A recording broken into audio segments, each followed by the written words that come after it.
Hello everyone, welcome back to another video by Eclipse on my YouTube channel.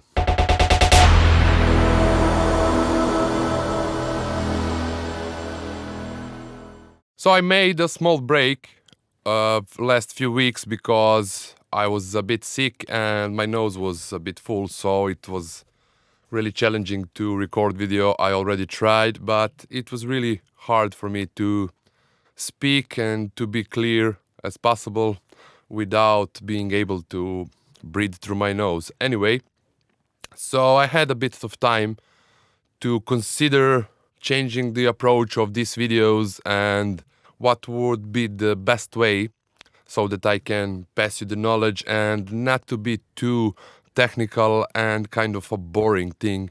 So I prepared one more important topic, and this is about kick and bass alignment. And after that, I'm gonna stop a little bit with those technical tutorials when I will start working on my music. I also made a small break from the music. As with all the gigs and everything before Corona, I didn't have much time to go into the more details, so I took this time off to consider everything, to see, to try to analyze what I was doing good, what I was doing bad, and what changes I can make to make everything to be better in my music. So I decided that after this tutorial, I'm gonna start working again on my music. And after every session I do, I'm gonna record a tutorial and explain what I did and what is the approach, what was there. So I believe that would be the best way for you to learn, as you will be able to see exactly what's happening and what are the decisions. And also I realized that when I record my session, that when I watch it after it, I can see the mistakes I made, and it's really nice thing. So it's a one more advice: you can, if you are able, you can try to record your sessions while you work for at least an hour, and after that you can try to watch that, and you might be able, as I was, to see the mistakes that we do, that we are not aware while we are in the creative moment. So this is my first advice in this tutorial. So now let's talk a little bit about kick and bass alignment, and this is the topic of this tutorial.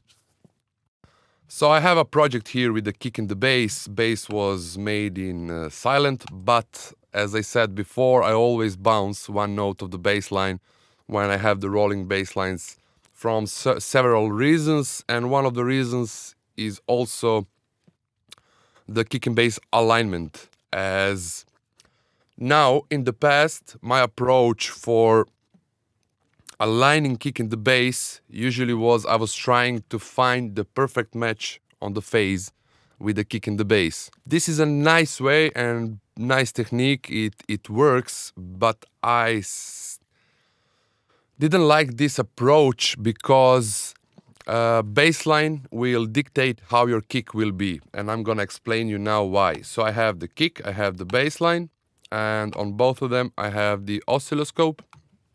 Kick is yellow, bass is the red channel.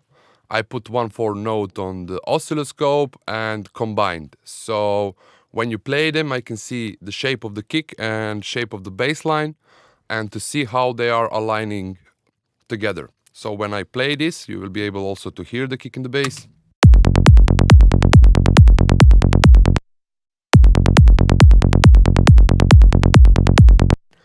So we have the kick and the bass line. So basically we can see that only the first note of the bass line is actually the note that we need to align with the kick, because the rest notes, the other two notes or the second part of the whole bar, are only the bass line, and there is no need to align the second two notes with the bass line because they are not overlapping. So if you see here, now we need to measure, if you want perfectly to align the phase of the bass line and on the kick, we need to measure these oscillations on the bass line. So this is F sharp note, and in F sharp it's really easy to align because the first harmonic of the bass line on the F sharp is around 49 Hertz. And if you have your tail of your kick on 49 hertz, it's pretty easy and it will sound nice. But if you are working in a lower notes, for example, or higher notes, if you are working in C sharp, or C sharp is the lowest I ever went, so let's say C sharp, and the first harmonic I believe is on 35.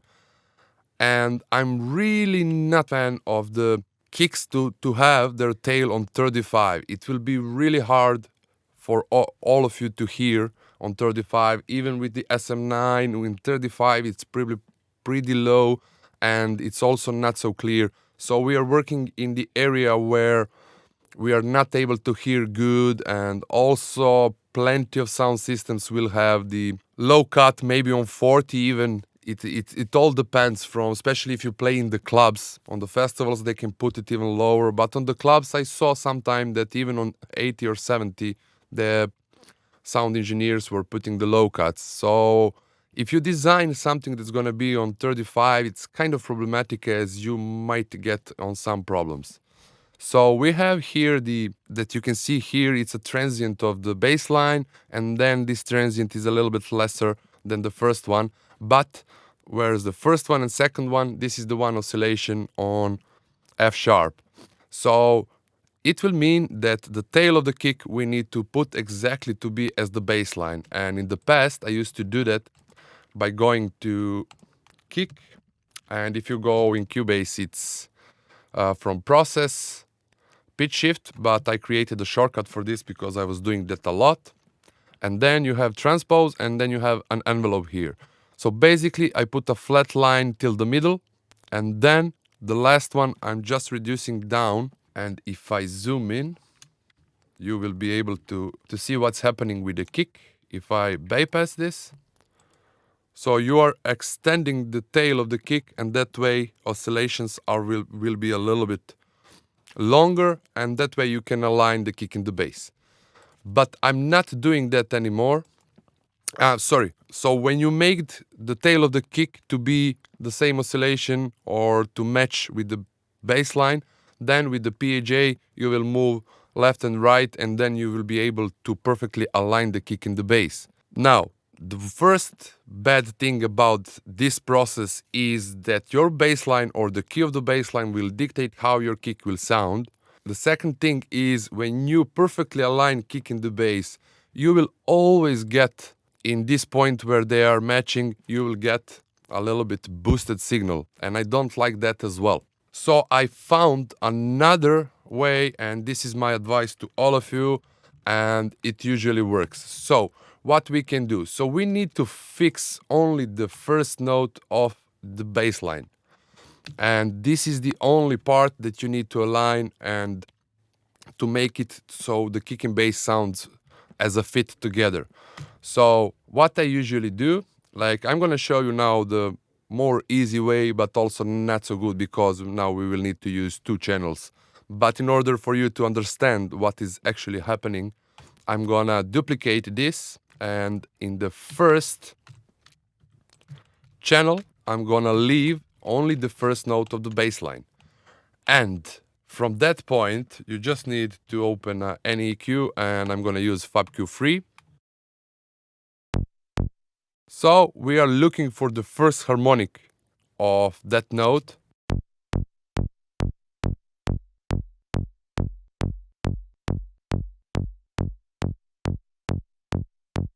So I am reducing the level of the first harmonic only, and this is a really nice thing because we already have the tail of the kick that covers that range, and then we have two notes that's gonna be exactly when the kick is finished, the next part is gonna be filled up with that first harmonic.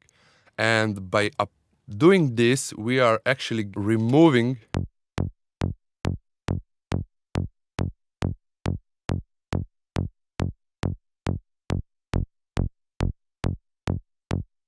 So basically now, with reducing the first harmonic of the first note of the bass line, you actually do not need to phase align anymore, as this area from 20 till 100 hertz is usually where we need to fix the phase. So now if I play this kick in the bass,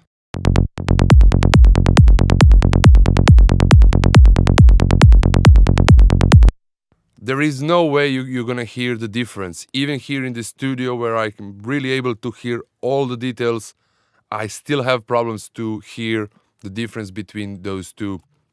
And with this, with removing for 20 dB the first harmonic, I'm actually solving the problem.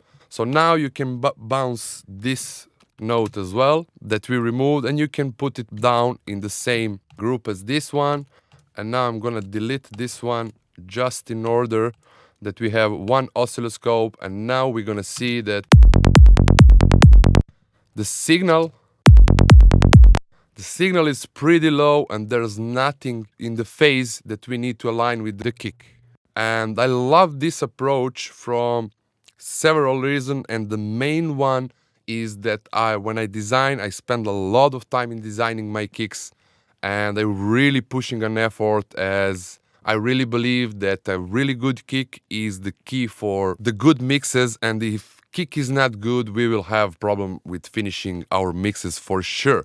So with this technique, I'm able to keep the kick exactly as it is, and when I drop any bass line in any key, I just need to remove the first harmonic, not to remove by low cut, because low cut will change the phase of that note, and then you will have the first note in one phase and the second one in another. So basically, you just need to use linear phase and just reduce, not remove, reduce this first harmonic on the first note of the bass line, and that's it, you are good to go. There's another way which I use, but this is a bit more complicated.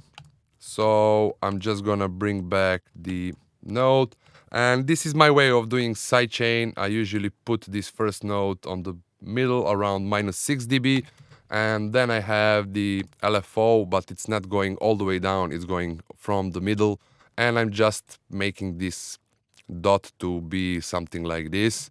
It depends from the groove you want to create, but this is not the topic of this tutorial. So basically what I do, I have this blue cat patchwork, where you can kind of making the patch signal with the plugins. So I have this preset over here. I just load in the preset. And in this one I have FabQ. And this is not a good way. I'm gonna make it to be bell and just 12.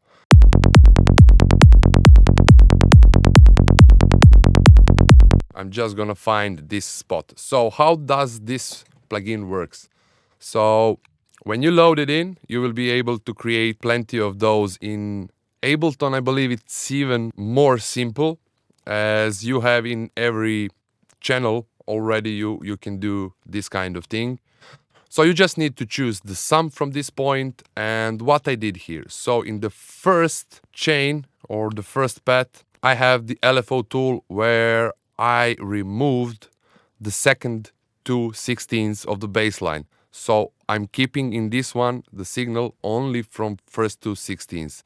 And in that chain, I am removing this first harmonic. While in the second one, in the second chain, I do not have any EQ because I don't need, I want it just to leave it as it is. But in that chain, I need to remove those two because otherwise it's gonna double the signal. So I have one signal where I'm selecting, removing everything that's gonna go from the first 2/16 and just keeping the second 2/16 without touching anything. And in the chain where I'm gonna select only the first 2/16, in that chain I'm gonna reduce this harmonic. So every time I make another bass line, I just need to load in this preset. I just need to open FabQ2 in this case and just find the position of the first harmonic for that key note.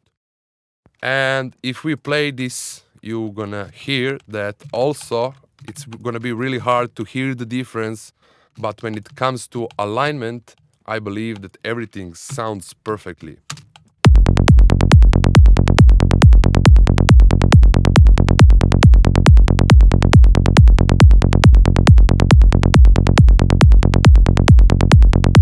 So if we play now together and if we check what is happening actually, I'm gonna turn it off.